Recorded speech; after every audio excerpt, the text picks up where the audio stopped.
$12.5 million? Caitlin Clark's new salary demand just broke the WNBA. As we speak, the WNBA is exactly 24 hours away from a total shutdown. The January 9th deadline has arrived, no deal is in sight, and Caitlin Clark's camp has just reportedly put a $12.5 million price tag on the table that could either save the league or bankrupt it. For months, everyone pointed at her $78,000 rookie salary as a symbol of how undervalued female athletes are. But behind closed doors, the conversation has shifted from it's not enough to pay up or lose everything. We're talking about a demand that doesn't just break the bank, it threatens to dismantle the entire league's financial structure. This isn't just about one player's bank account, it's about a fundamental shift in how we value greatness, and the bill has finally come due. But here's the part they aren't telling you. The $12.5 million isn't just about a salary. There is a secret equity clause being whispered about in locker rooms that would give Caitlin something no player in history has ever had. And we'll get into why that's terrifying the owners in a moment. The reality of the Clark effect has finally hit the books, and the numbers are staggering. In 2025, while Clark was battling through the physical toll of her first professional seasons, her economic footprint didn't shrink, it exploded. Experts calculated her impact on the city of Indianapolis alone at over $36 million in revenue. From sold-out hotels to packed restaurants on game nights, the city's economy breathed because she was on the court. 1 out of every 6 tickets sold across the entire league was attributed to her name.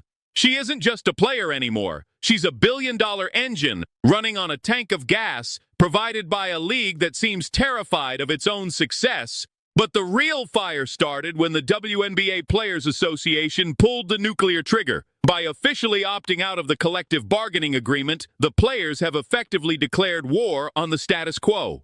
The message is loud and clear. The era of playing for the love of the game is over. With Clark as the face of the movement, the demand for a $12.5 million valuation isn't just a random number. It's the calculated worth of a superstar who is currently being paid less than 1% of the revenue she generates. But as the negotiations heat up, a darker question is emerging.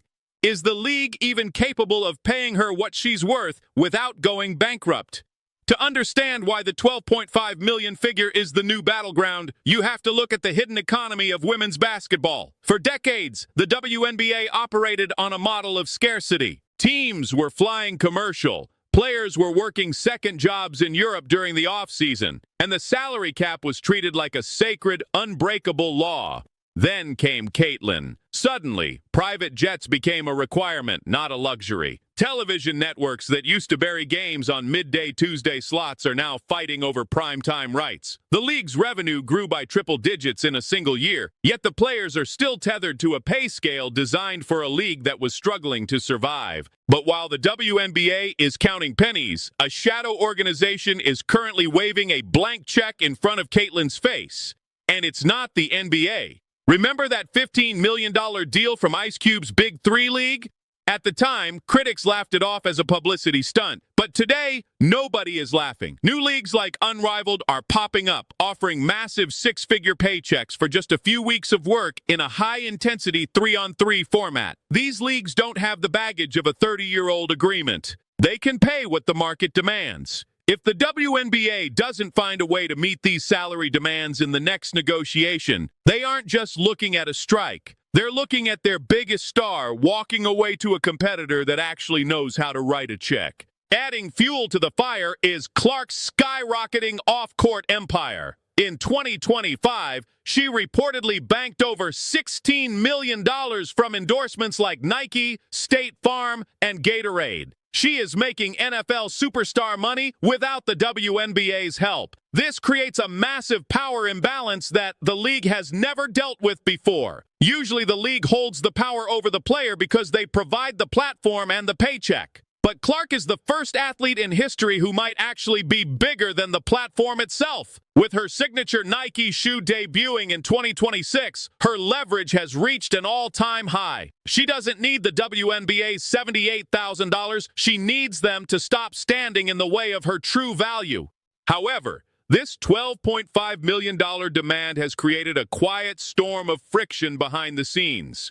The veterans aren't just mad about the media coverage. They're terrified of the Clark scale. If Caitlin gets $12.5 million, the league's entire salary cap is gone in one bite. There's a rumor circulating in league circles that some veterans are prepared to push back against a supermax rookie scale. They argue that the wealth should be spread across the board, not concentrated in one player's hands. This internal civil war might actually be a bigger threat to the league than the financial negotiations themselves. This explains why the welcome to the league treatment we saw on the court wasn't just competitive, it was a message. They are gatekeeping the bag, not just the basket.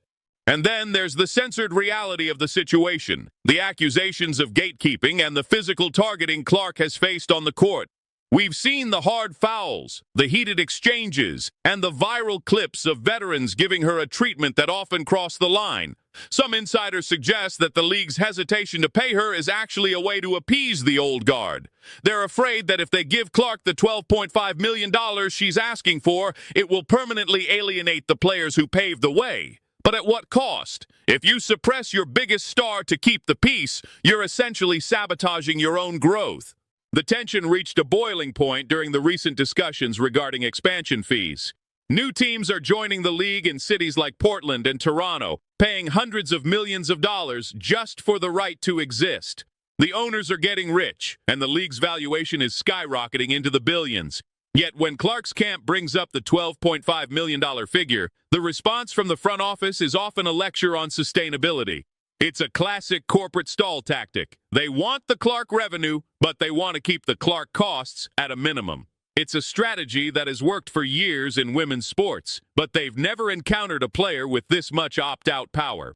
What happens if the WNBA refuses to budge? We could be looking at the first-ever superstar holdout in women's basketball history. Imagine a season where the arenas stay half empty, the TV ratings crater back to pre-2024 levels, and the jerseys stay on the racks because the league's golden goose decided to sit out until the numbers made sense. It would be a catastrophic disaster. The league claims they are focused on growth, but there is nothing sustainable about a business model that pays its most valuable asset in pocket change while the owners watch their equity triple overnight. We also have to consider the global perspective. In Europe and China, women's basketball stars have been earning seven-figure salaries for years. While the WNBA is widely considered the best league in the world in terms of talent, it is lagging behind in terms of pure compensation for top-tier stars. For a long time, the excuse was that the WNBA didn't have the viewership to justify those numbers. But that excuse died the moment Clark stepped on the floor. The viewership is here. The sellouts are here. The merchandise is gone. The only thing missing is the paycheck that matches the reality of the 2026 sports market. As we look toward the 2026 season, the clock is ticking. The WNBA is at a crossroads that will define the next 50 years of women's sports. Do they embrace the star model used by the NBA, where the top players are paid like CEOs because they drive the revenue? Or do they stick to a rigid structure that risks driving their best talent into the arms of competitors? The $12.5 million demand isn't just about Caitlin Clark's lifestyle. It's a litmus test for the league's ambition. But there's an even more shocking theory being whispered in sports management circles. Some believe Clark isn't even looking for a salary. She's looking for equity. In a move that would truly break the WNBA, there are rumors that Clark's team is eyeing a stake in league ownership or a percentage of the television rights she's helped inflate. If she can't get the $12.5 million in a direct paycheck due to salary cap restrictions, she might just try to own the team she plays for. It's a move straight out of the Lionel Messi or Michael Jordan playbook, and it's something the WNBA is completely unprepared to handle. Imagine a world where a player isn't just an employee, but a partner. It would change everything. It would mean that every time a fan buys a ticket to see her play, a portion goes directly into her portfolio. This is the kind of leverage that keeps league executives awake at night. They are used to being in control, but Clark has handed the power back to the players. The new era isn't coming. It's already here, and it's demanding a seat at the head of the table. In the end, this entire saga boils down to a single question. What is the price of history?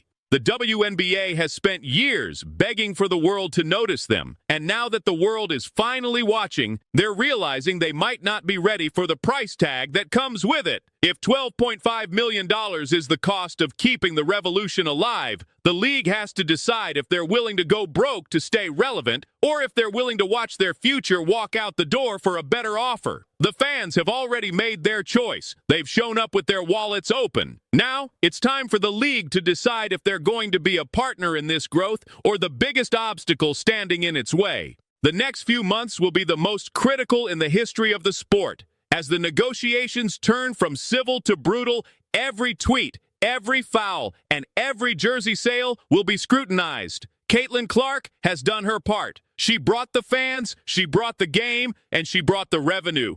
Now she's waiting for the WNBA to bring the check, and if they don't, well, the shocking truth is that Caitlin Clark doesn't need the WNBA nearly as much as the WNBA needs her. So the question isn't, is Caitlin worth $12.5 million? The question is the WNBA worth anything without her?